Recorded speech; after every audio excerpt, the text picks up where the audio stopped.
Travellers to Britain are now being required to go into quarantine for 2 weeks, a sweeping measure meant to halt the further spread of COVID-19. Starting Monday, all passengers will be asked to fill in a form detailing where they will self-isolate, with only a few exceptions. Those who fail to comply with the quarantine rules could be fined. At London's Heathrow Airport, temperature check measures were in place to screen travellers. The head of Europe's biggest budget airline has called the UK's new travel quarantine a joke and a political stunt.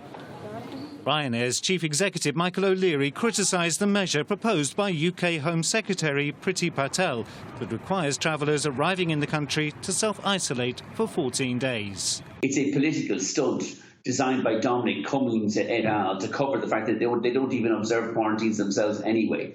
British families are ignoring the quarantine, so they'll travel abroad during July and August for their holidays. O'Leary said the quarantine rule was ineffective and will only increase the damage done by the pandemic to the British tourism industry.